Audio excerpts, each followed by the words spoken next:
गोस्वामी तुलसीदास जी महाराज बैठे हुए थे तो उनके पास 8 गप्पी आए गप मारने के लिए। 8 गप्पी, जैसे अभी भी बहुत लोग इधर उधर घूम करके गप मार रहे हैं। 8 गप्पी पहुंचे। पहले गप्पी ने कहा महाराज मैंने एक अचंभा देखा है। बोले क्या देखे हो भैया? बोले कछुए के पीठ पे बाल उगा हुआ है। तो गोस्वामी तुलसीदास जी महाराज बोले भैया ऐसा नहीं हो सकता, कछुए के पीठ पे बाल नहीं उग सकता। अरे बोले महाराज मैंने देखा है और अपने आंखों से देखा है। तो गोस्वामी तुलसीदास जी महाराज बोले भैया देखे हो तो हो सकता है। तब तक दूसरा गप्पी आ गया। दूसरे गप्पी ने कहा मैं जो देखा हूं वो बिल्कुल सत्य है। बोले तुम क्या देखे हो? तो बोले हमारे यहाँ एक बांझ स्त्री के पुत्र ने 10 व्यक्ति का मर्डर कर दिया। आप समझो भैया गप। अगर स्त्री बांझ होगी तो पुत्र नहीं होगा और पुत्र होगा तो स्त्री बांझ नहीं होगी। एक से एक गप्पेड़ी। हमारे चाहे एक गप्पेड़ी बोले भैया हम 50 साल से घी खा रहे हैं। कितना घी खा गए भैया 50 साल में? बोले 1 पाव। बोले पूरा खत्म हो गया? पूरा खा गए। तो दूसरे गप्पी ने कहा अगर इतना खाओगे तो देश खत्म हो जाएगा। बोले हम भी खाते हैं घी 50 साल से। बोले कितना खाते हो? बोले 50 साल से खा रहे हैं, अभी जो कत क्यों बचा हुआ है?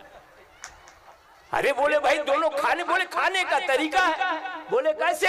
तो पहले वाले ने कहा कि हमारे यहाँ जब दाल चावल सब्जी बन जाती है तो बनने के बाद घी का ढक्कन खोल करके उसमें एक सिक्का डुबा करके पूरा दाल में घुमा देते हैं, अभी तक 1 पाव खत्म हुआ है।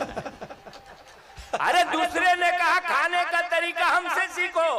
दाल चावल सब्जी बनने के बाद हम दाल बनने के बाद ढक्कन नहीं खोलते हैं, शीशी को लाके घुमा के पटेरम जी अभी तक पूरा 1 पाव बचा हुआ है। अब नाम ही गप्पी। तो उसने कहा हमारे यहाँ बांझ स्त्री के पुत्र ने 10 व्यक्ति का मर्डर कर दिया। गोस्वामी तुलसीदास जी महाराज बोले भैया ऐसा नहीं हो सकता। बोले नहीं मैंने देखा है। बोले हो सकता है। तब तक तीसरा गप्पी आ गया।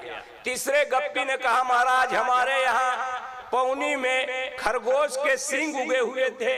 अरे भैया वो गाय की सींग होगी, खरगोश के नहीं। बोले नहीं महाराज खरगोश के सींग उगे थे। बोले हो सकता है। जब तक चौथा गप्पी आ गया। चौथे गप्पी ने कहा महाराज मैं जो देखा हूँ वो बिल्कुल सत्य है। अगर कछुए के पीठ पे बाल उग सकता है, बांझ स्त्री का पुत्र 10 व्यक्ति का मर्डर कर सकता है, अगर खरगोश के सींग उग सकता है, तो मैं जो कहने जा रहा हूँ वो बिल्कुल सत्य है। बोले तुम क्या कहने जा रहे हो भैया? बोले हमारे यहाँ फूल खिले हुए थे। अरे बोले तुम्हारे यहाँ नहीं, सब जगह फूल खिलते हैं। अरे बोले हमारे यहाँ आकाश में फूल खिले हुए थे। बोले ऐसा तो संभव नहीं है भाई। बोले नहीं नहीं महाराज मैं अपने आंखों से देखा। बोले हो सकता है। 5वां गप्पी पहुंचा। 5वें गप्पी ने कहा महाराज मैं जो देखा हूँ वो बिल्कुल सत्य है। बोले तुम क्या देखे हो भैया? अरे बोले हमारे यहाँ एक माता जी जाता चला रही थी। जाता सभी लोग जानते हैं ना, जाता जतवा। कबीरदास जी कहते हैं कि चलती चाकी देख के दिया कबीरा रोए और 2 पाटन के बीच में साबुत बचा न कोई। उसका बेटा कमाल वहीं पर था।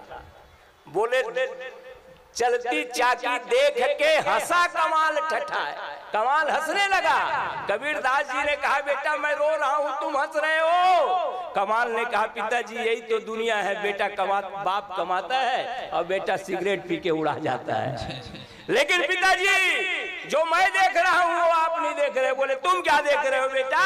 बोले चलती चाकी देख के हंसा कमाल ठठाए, अब कीले से जो लग रहे कबहू न पीसा जाए। पिताजी जो इस भवसागर में भी रह करके परमात्मा से जुड़ा हुआ है उसका उद्धार होना है। तो गप्पी ने कहा हमारे यहाँ एक माता जी जतवा चला रही थी और उसमें रेत डाल रही थी और उससे सरसों का तेल निकल रहा था। अरे भैया हो नहीं सकता। बोले ऐसा ही हुआ है। तब तक छठवां गप्पी आ गया।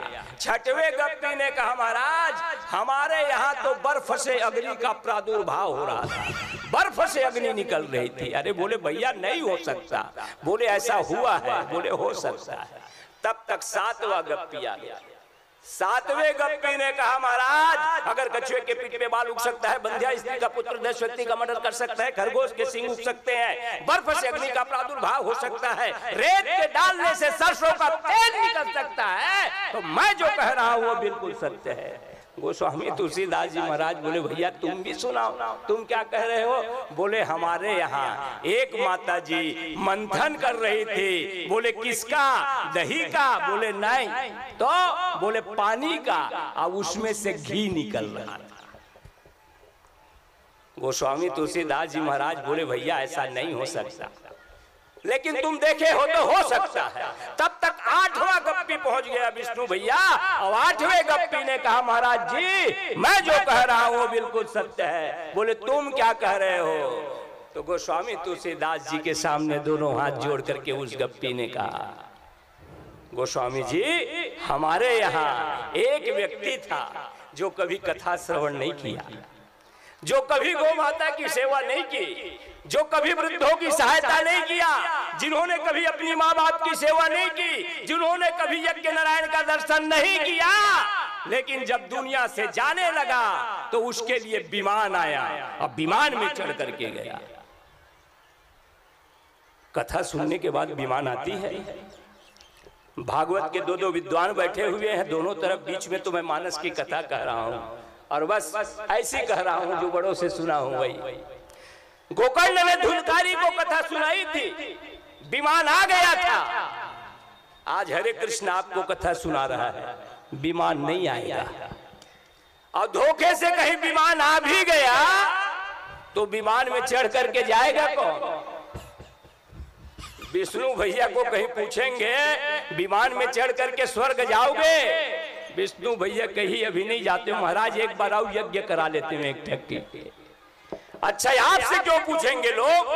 सबसे पहले मुझसे पूछेंगे महाराज जी बहुत टाइम से आप प्रवचन कर रहे हैं, जोर जोर से माइक में बोल रहे हैं, आप विमान में चलने को तैयार हो? मैं तैयार हूं, खड़ा हो जाऊंगा, विमान में बैठ जाऊंगा, क्योंकि आप लोगों से ज्यादा हिम्मती हूं। और जब विमान चलने लगेगा एक भावर घूमने के बाद धीरे से बोलूंगा भैया मेरा भी मन भर गया, दुर्लापुर में उतार दो, जाऊंगा मैं भी नहीं। गोस्वामी तुलसीदास जी ने कहा भैया दुनिया में सब हो सकता है,